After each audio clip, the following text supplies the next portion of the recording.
Let's take a look at some chemical principles. It's chapter 2 in your Tortora book. So a couple definitions here to start out with. Chemistry is the study of interactions between atoms and molecules, and an atom by definition is the smallest unit of matter that can no longer be divided. Of course, we do have subatomic particles. We'll get to that in a second. When atoms interact with one another, they form molecules, and we call it a molecule. Okay, the structure of an atom, well, atoms are composed of three main subatomic particles, and the good news is you don't need any more than these three. In the nucleus, you will have protons and neutrons. Neutrons do not carry a charge. Protons do carry a charge. Each one of them has a mass assignment of 1. So protons have a mass assignment of 1 and neutrons have a mass assignment of 1. Electrons have no mass assignment, and they're riding in shells around zooming around that nucleus. They're negatively charged particles which balance the positive charges from the protons. The protons and the neutrons, they make up the nucleus, and the electrons move around the nucleus. We just said that. And here is what sort of this old Bohr model that's still good enough for us. So here you have it, the protons and neutrons in the nucleus of this atom, and then we have a total of 6 electrons that balance 6 protons in the nucleus. And so an element with 6 protons, or an atom with 6 protons, that's carbon on the periodic chart.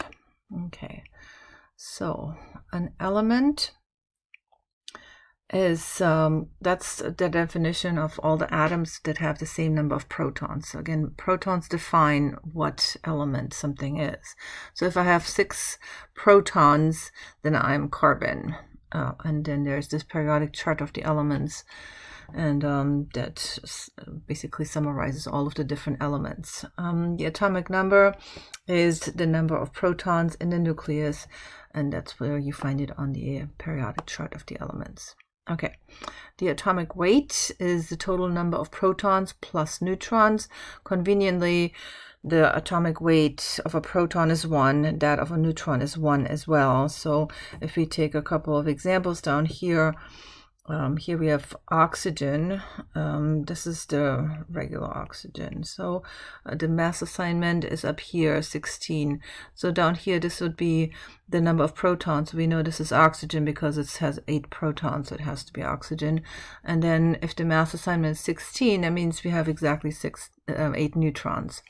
If the mass assignment is 17, but it's still oxygen because it has 8 protons, well, then we have an extra neutron apparently. And here in this oxygen, we have 2 extra neutrons, and those things are called isotopes. They have different numbers of neutrons, but the element is still the same. So the number of protons is the same. Okay, so here are the elements of life, the most important ones that we need. Hydrogen is the smallest of all the elements. It has the atomic number 1. It's just a proton, and that's balanced by an electron. So the mass assignment is 1. Very important for life is carbon. The symbol C, and the atomic number is 6. So we have 6 protons and we have 6 neutrons. 6 plus 6 makes an atomic weight of 12.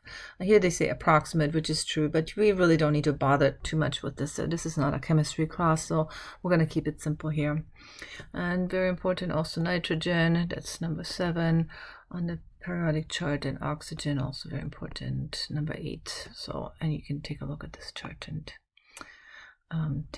kind of study that if you like, but I will not ask you any specific chemistry questions from the periodic chart, of course. So let's take a look at the electron configurations. In the classic old Bohr model, which of course in chemistry, if you take a chemistry class, everybody will just roll their eyes. They're chemists and they like to talk about energy levels and such things, but we don't really need that. So we are good enough in talking about electron shells, and we're saying that in the inner shell of an atom, the first shell can hold a maximum of 2 electrons. And the second and third shell surrounding the nucleus, they can hold 8 each. And we can keep it as simple as that because we're not going to deal with any elements that are any bigger than that. Now, real quick, let's check our understanding. How does carbon 14 differ from the carbon 12? Well, it's carbon, so therefore it has 6 protons, but the atomic weight is 12 in this case and 14 in this case. So that means in this case the carbon 12 has 6 neutrons. 6 plus 6 is 12, and this carbon here, the C14, must have 8 neutrons because 6 plus 8 is 14, but since it's still carbon, so it must have the 2 additional neutrons. Okay, so how do atoms form molecules? We're going to take a look at chemical bonds. The chemical bonds that you need to know about are number 1, the ionic bond, number 2, the covalent bond, and number 3, the hydrogen bond. We're going to keep it as simple as that. Chemical bonding involves the valence electrons, and so valence electrons are those electrons that are on the outermost shell. So we just said that the inner shell can hold 2 electrons, the second shell can hold 8 electrons, and the third shell can hold another 8 electrons.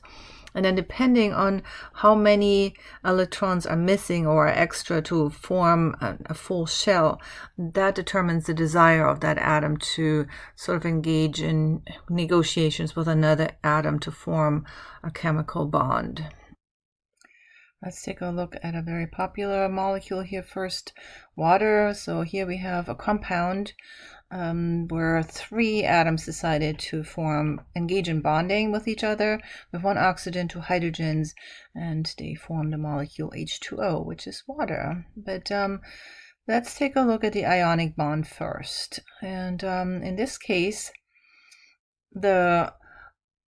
these atoms decided that they either gave up 1 or 2 electrons or that they accepted extra 1 or 2 electrons.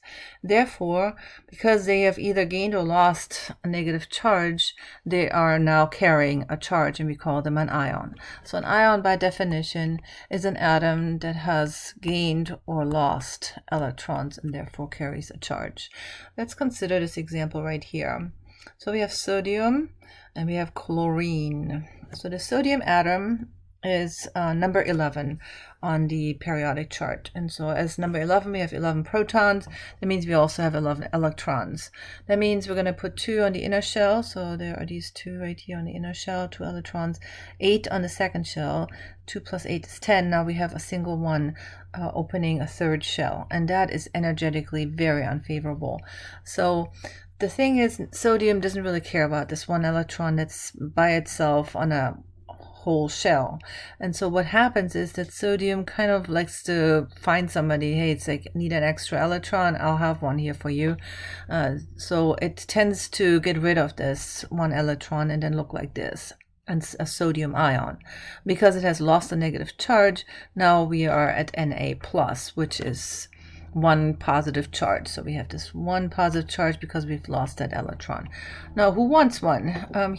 A good candidate here, this chlorine atom, and chlorine is number 17 on the periodic chart. So we have 17 protons and therefore 17 electrons, which are distributed 2 in the first shell, 8 on the second shell, then we have 10 total so far, and then we have 7 extra on the third shell, and so we're missing 1. There's 1 spot open.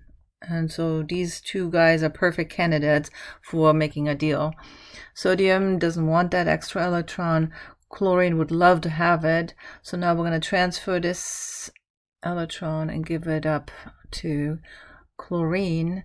Now chlorine is going to have an extra electron, therefore carries a negative charge, and we now call it a chloride ion. It has become an ion.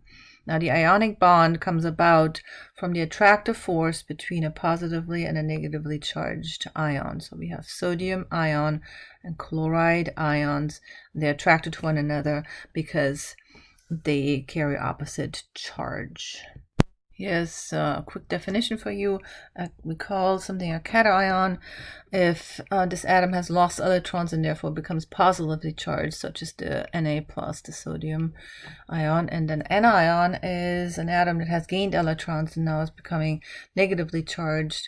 So, for example, the chloride ion. The ionic bond, again, that's the attraction between ions of opposite charge. And here it is again. So the deal is complete. The transfer of the electrons has taken place. Sodium has given one up. It has moved here to this chloride ion. And now these two charged particles are attracted to one another. They form the ionic bond because the sodium and the chloride, they're attracted to one another because they carry opposite charges. Okay, moving on to the covalent bond. Covalent bonds form when two atoms share one or more pairs of electrons. That's the definition for the covalent bond, sharing of one or more pairs of electrons. Okay, and so written, it's usually, so if you have a hydrogen molecule, for example, most people will not denote the bonding here. They will just say it's H2. That means there's two hydrogens that are bonded together. If you want to sort of show the pair of shared electrons, you can make this line right here. So this line here is a pair of shared electrons, or you can actually draw them in. And then it would look like this. You show the outer shell here, or this first shell, the only shell that hydrogen has. And there are now these two electrons, this pair of electrons. And it feels to this hydrogen as if, yay, my shell is full. And it feels to that hydrogen, yay, my shell is also full. So they're both happy and staying together. And that is actually the covalent bond. Shared pairs of electrons. So here, let's use another example. Methane, that's CH4, so carbon with 4 hydrogens. Remember, carbon is number 6 on the periodic chart, so we have 6 electrons to distribute. That means we're going to put 2 on the first shell, and that leaves us with 4 on the second shell. Now, what are the chances of gaining another 4? It's pretty minimal. How about, do you want to give up 4? You don't want to do that either. So what are you going to do if you're carbon? You're going to look for 4 partners to share pairs of electrons. And so that's what's happening here. We're making a deal with 4 hydrogens, and here are the 4 pairs of shared electrons. Number 1, 2, 3, 4. And now everybody's happy. Carbon thinks, oh yay, I got 8 electrons on my second shell. Hydrogen thinks, I got 2 on my shell.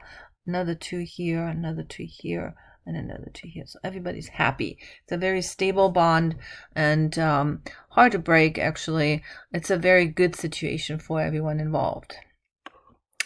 Now our last one is the hydrogen bond. The hydrogen bond forms when a hydrogen atom that is covalently bonded to an oxygen or nitrogen is attracted to another nitrogen or oxygen atom in another molecule. That sounds very technical, but I'll show you what that is. A hydrogen bond is not very strong. It's more like, I would compare it to dating. It's like you add a little heat and maybe pressure, and the two will go their ways, their own separate ways. So if you want to break a hydrogen bond, all it takes is a little heat, and the two go their separate ways. So it's not very stable, but it has some very important implications. So let's take a look at some examples here of hydrogen bonds. So here's one, that's a good one. Hydrogen bonds forming between molecules of water. So this may not be entirely clear why this is water, but here we have oxygen and we have 2 hydrogens. So it is water, what's shown here with the red being the oxygen. Let me draw this in here, oxygen, and this is hydrogen. So now what happens with water is that the sharing of the pairs of electrons between the oxygen and the hydrogen is not entirely fair. Oxygen thinks, hey, I'm bigger, I'm stronger, I'm going to pull harder, I'm going to try to snap up this electron. But hydrogen can barely hold on, but what happens is that the oxygen end is slightly negative, and that's why you have this minus here. It's not a charge, it's just a slight negativity. And hydrogen can't really hold on to that pair of electrons that well, so it has a slight positivity. Not enough to carry a charge, but enough to form hydrogen bonds. So you see these dotted lines? So the oxygen end of one water molecule is attracted to the hydrogen end. This is another hydrogen of the next water molecule. Here, the hydrogen end of this water molecule is attracted to the oxygen end of this water molecule. So I think you get the idea. It's an attractive force. It's like, yeah, like you, I'm attracted to you, but you can easily break this bond by heating up. Let's say if you heat up your you boil some water, as soon as you have enough heat, then you will have water vapor, and these hydrogen bonds are broken. Okay, so the deal with the molecular weights in the moles, I'm going to keep that really short because we don't really need that. So just briefly, how you calculate, if you wanted to weigh out 1 mole of a substance, and let's say it's water, then you would take the molecular weight, which is 1. The mass assignment for hydrogen is 1, so we have 2 hydrogens, so 2 times 1 is 2. Oxygen carries a mass assignment of 16 from the 8 neutrons and the 8 protons, so that's 16. So 2 plus 16 is 18. You wanted to have 1 mole of water. That means you would have to weigh out 18 grams of water. And I'm going to stop the first part right here. To be continued.